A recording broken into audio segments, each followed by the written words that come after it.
Baik, untuk materi pertemuan kali ini kita akan masuk pada subbab curvilinear regression.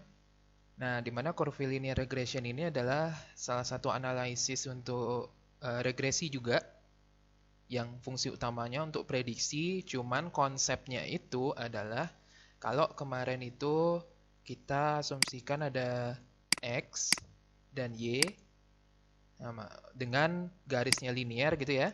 Tapi kalau curvilinear regression garisnya itu bisa eksponensial seperti ini ya. Atau seperti ini gitu ya. Jadi garisnya itu bisa eksponensial untuk curvilinear regression.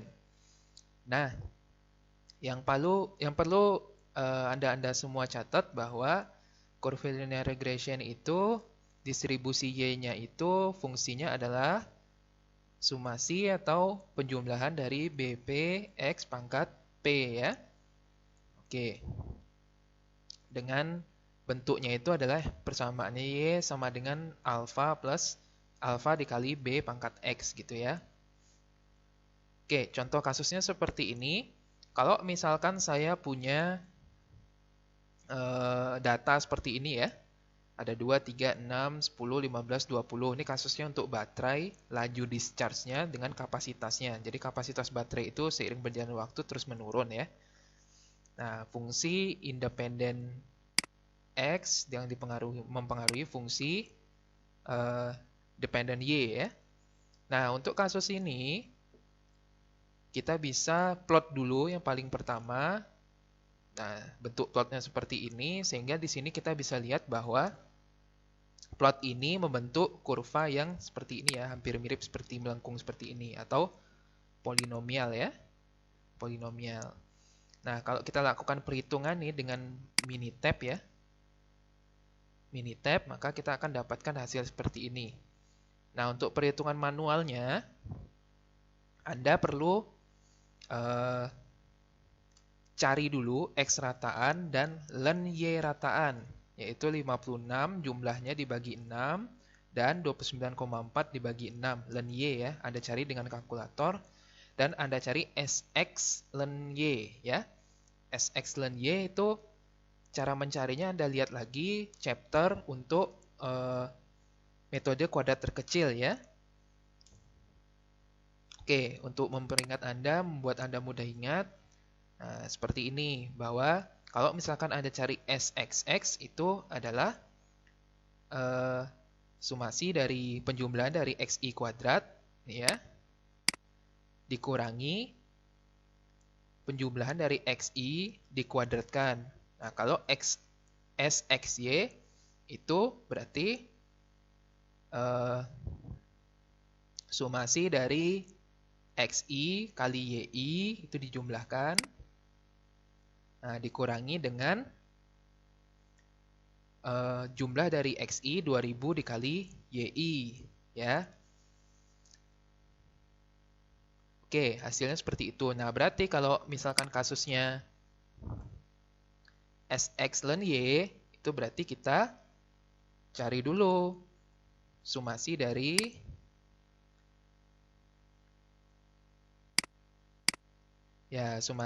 kalau misalkan Anda lihat di sini 2175 ya, XI YI.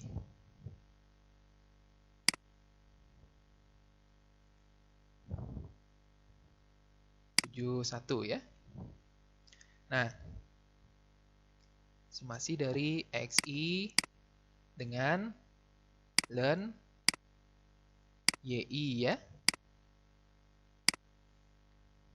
Nah, itu dikurangi dengan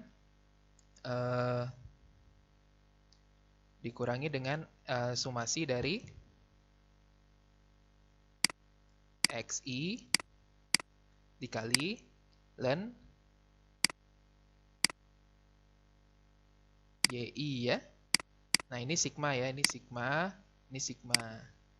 Maka ln YI itu hasilnya adalah 29,42552. Nah, 56 ini dari penjumlahan dari X-nya ya.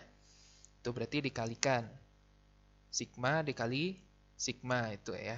Nah, kalau SXX berarti 774, yaitu ini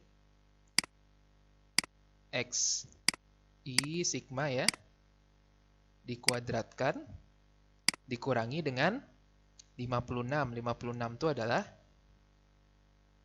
56 itu adalah ini ya. Nah, ini dikuadratkan, ini maksudnya dikuadratkan. Oke ya, dibagi 6. Oke, untuk seperti kasus SSX pada chapter sebelumnya ya. Oke, SXX untuk kasus sebelumnya ya, dikuadratkan ya. Dikuadratkan. Nah, itu kalau yang ini adalah sumasi dari XI kuadratnya. Nah, seperti itu. Jadi jumlahnya ini dikuadratkan. Kalau SSX, kalau XY, jumlahnya antara X dan Y dikuadratkan. Kalau ln Y berarti X ln Y berarti ini jumlah dari X dan ln Y gitu ya. Oke.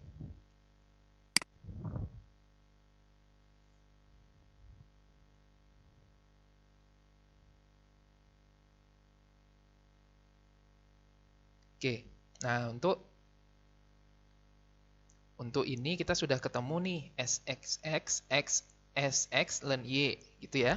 Nah, di sini kita bisa cari, masukkan bahwa ln Y topi itu fungsi logaritmiknya itu adalah ln Y sama dengan 5,1, 5,1 itu dapat dari intercept ya.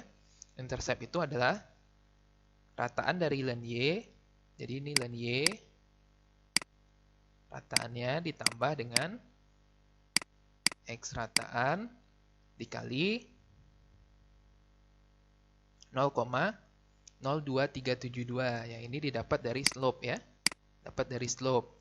Hasilnya adalah 5,1257. Maka kita substitusikan 5,1257 dikurang 0,02372, yaitu ini ya. 0,02372 dikurang dikali 5 gitu ya. Dikali 5. Kalau kita misalkan kasusnya di sini kita mau cari tahu nih untuk 5 itu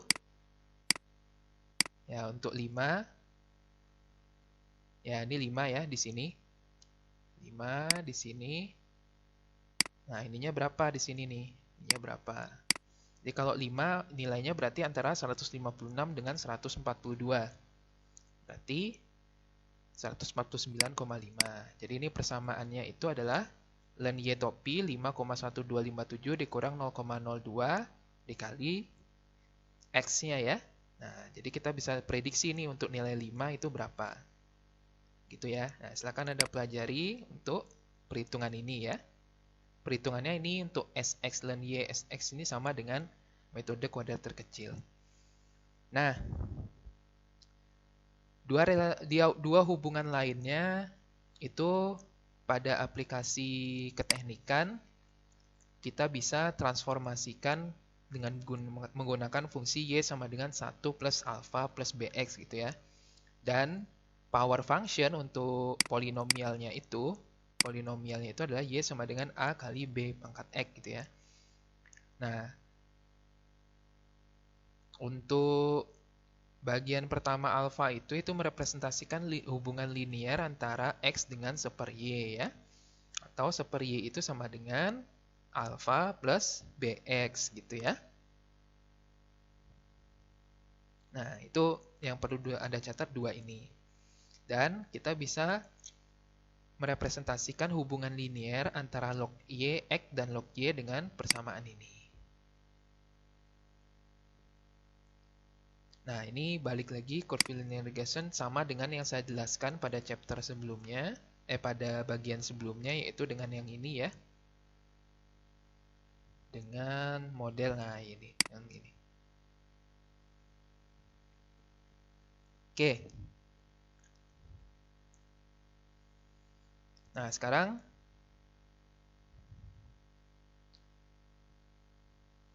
kriteria kuadrat terkecil untuk kurva polinomial itu fittingnya seperti ini ya. Jadi kalau yang sebelumnya kita ada garis lurus, terus ada nanti sini garis, sini titik lagi, sini titik, sini titik, sini titik, sini titik. Nah, kalau pada polinomial bentuknya itu seperti ini gitu ya.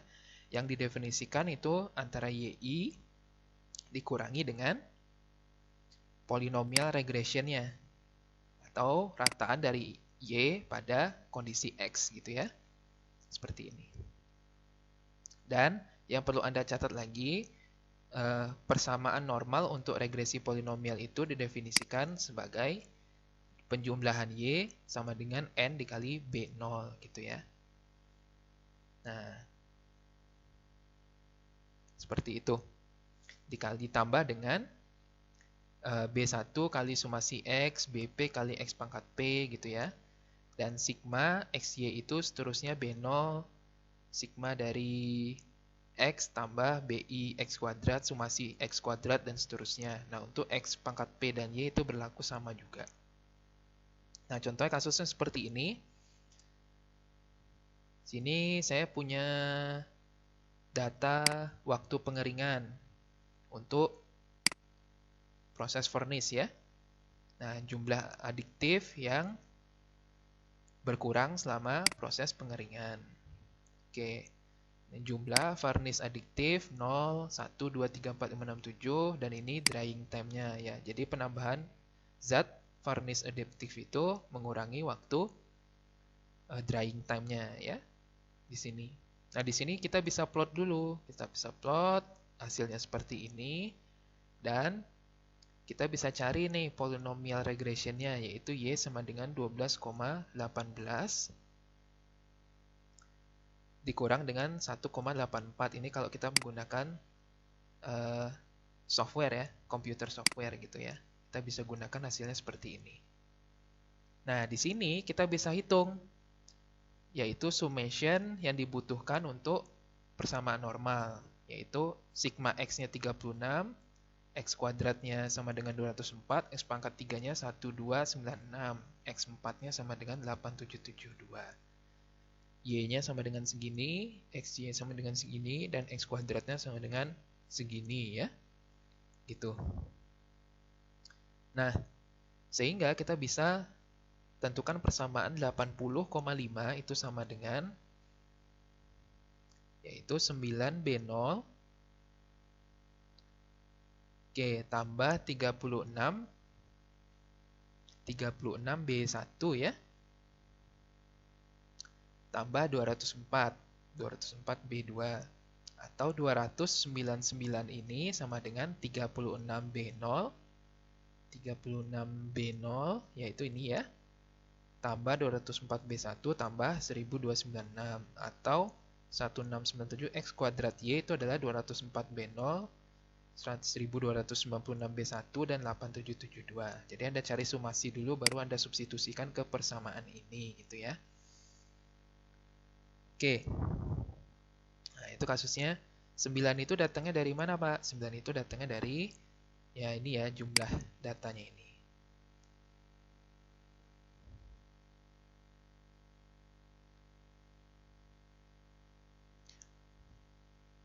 Oke. Nah, untuk kasus ini seperti itu ya.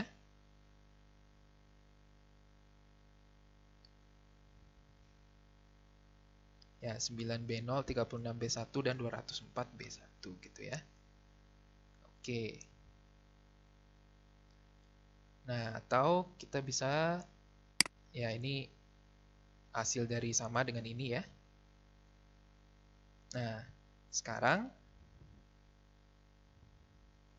misalkan nih, kita punya B0 perkiraannya itu 12,2, B1-nya itu sama dengan minus 185 dan beta 2-nya sama dengan 0,183. Nah, persamaan polinomial itu menjadi 12,2 kurang 1,85x ditambah 0,183 untuk x kuadratnya ya.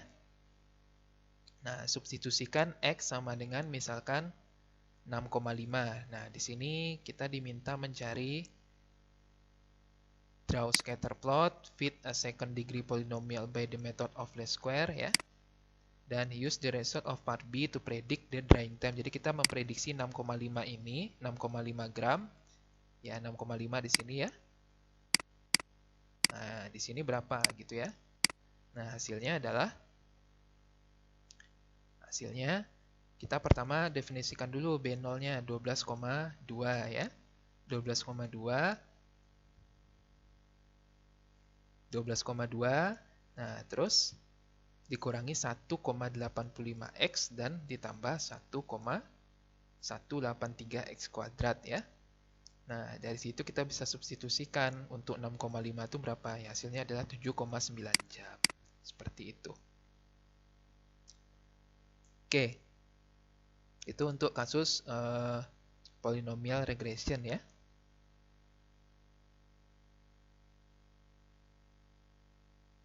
Oke, Anda bisa secara lebih detail itu melihat contoh soalnya di bukunya Richard A. Jensen ya.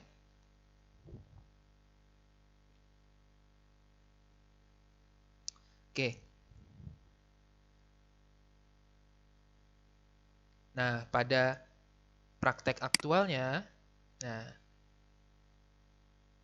curve linear regression ini mungkin sangat sulit ya untuk menentukan derajat dari polinomialnya itu ya.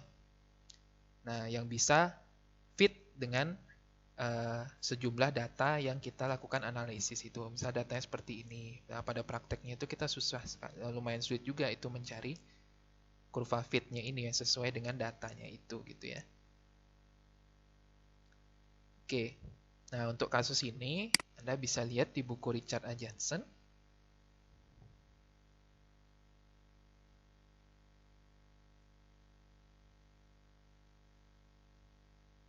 Oke, di sini. Nah, dari sini Anda bisa lihat ya bahwa B0 12,2, B1 min 1,8, 5 B2 sama dengan B2 topi ini artinya perkiraan 0,183. Nah, ini didapat dari ya substitusi ya. Substitusi Anda substitusikan.